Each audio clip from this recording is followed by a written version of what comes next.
Hello friends, आप सबका आपके अपने चैनल गोविंद लेक्चर्स में एक बार फिर से स्वागत है। तो प्रिय विद्यार्थियों, आज की इस क्लास में हम अर्धवार्षिक परीक्षा सत्र 2024-25 के लिए कक्षा 9 के स्वास्थ्य एवं शारीरिक शिक्षा के पेपर को हम डिस्कस करेंगे, जो कि आपकी 16 तारीख को होने वाला है। आपकी 14 तारीख से परीक्षा स्टार्ट हो रही है, 15 तारीख को संडे है और आपकी 16 तारीख को जो पेपर है, 16 तारीख 12वां महीना 2024, उसको आपका स्वास्थ्य एवं शारीरिक शिक्षा का पेपर है। आपका जो पेपर है वो 25 नंबर का होगा। तो सभी प्यारे विद्यार्थी इस पेपर को अच्छे से रट लें। उम्मीद करता हूँ इसमें से कई सारे प्रश्न आपके पेपर में निश्चित रूप से छपेंगे। तो चलिए क्लास शुरू करते हैं। सबसे पहले प्रश्न संख्या 1 से 10 तक आपके बहुवैकल्पिक प्रश्न है। पहला प्रश्न है, राजस्थान का राज्य खेल कौन सा है? आप सबको पता होगा कि जो बास्केटबॉल है वो राजस्थान का राज्य खेल है। ठीक है, अगर भारत का राष्ट्रीय खेल पूछे तो राष्ट्रीय खेल कौन सा है, तो वो हॉकी है। दूसरा प्रश्न है, किशोरावस्था का काल होता है, किशोरावस्था का जो समय है वो कहां से कहां तक होता है, तो वो होता है 13 से 19 वर्ष। तीसरा है, विटामिन बी की कमी से कौन सा रोग होता है, तो विटामिन बी की कमी से बेरी बेरी रोग होता है। चौथा, एक जो आदर्श ट्रैक होता है, उस आदर्श ट्रैक की जो लंबाई है वो कितनी होती है, एक आदर्श ट्रैक की जो लंबाई है वो कितनी होती है।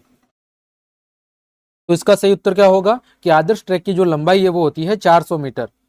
पांचवा है कि जो नीरज चोपड़ा है वो किस खेल से संबंधित है, तो वो किससे संबंधित है, भाला फेंक से। छठा है, कबड्डी के खेल में कुल कितने खिलाड़ी होते हैं, तो कबड्डी के खेल में 7 खिलाड़ी होते हैं।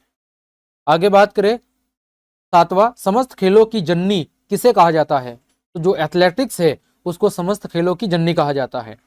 आठवां है, योग दिवस कब मनाया जाता है, तो 21 जून को योग दिवस मनाया जाता है।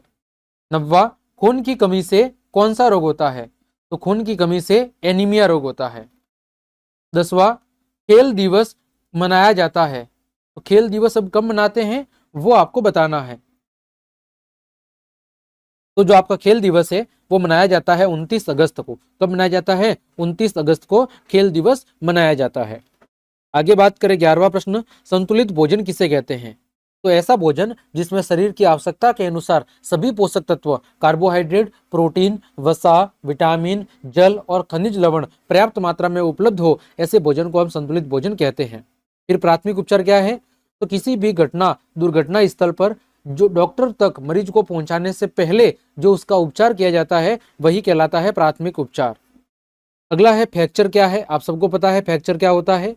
फिर वार्मिंग अप का क्या महत्व है, वार्मिंग अप का मतलब है धीरे धीरे यानी शरीर को किसी भी खेल में उतारने से पहले अपने शरीर को क्या करना, उस खेल के लिए अपने शरीर को गर्म करना, वो क्या कहलाता है, वार्मिंग अप। कहते हैं ना कि थोड़ा वार्म अप कर लो, यानी जैसे आपको दौड़ लगानी है तो दौड़ से पहले शरीर को थोड़ा गर्म करना जरूरी है।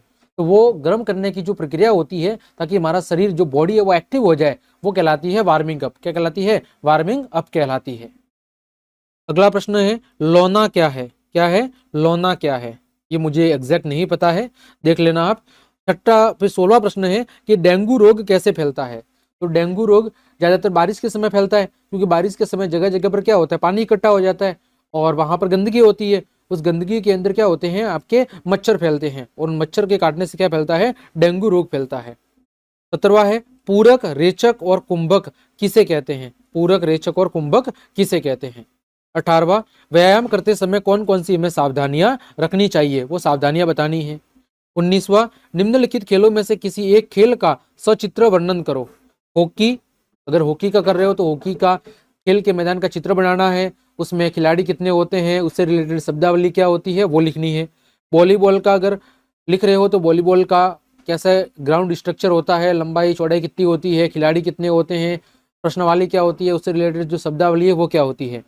इसी तरह खो खो और इसी तरह कबड्डी, इनमें से किसी एक खेल का आपको विस्तृत चित्र बनाकर, मैदान का चित्र बनाकर क्या करना है, आपको वर्णन करना है। तो ये था आपके स्वास्थ्य एवं शारीरिक शिक्षा का पेपर। उम्मीद करता हूं इसमें से कई सारे प्रश्न आपके अर्धवार्षिक परीक्षा के पेपर में रिपीट होंगे, तो आप इन सभी प्रश्नों को अच्छे से तैयार कर ले। आज के लिए इतना ही, मिलते हैं अगली क्लास में, तब तक के लिए आप सबको जय हिंद, जय भारत।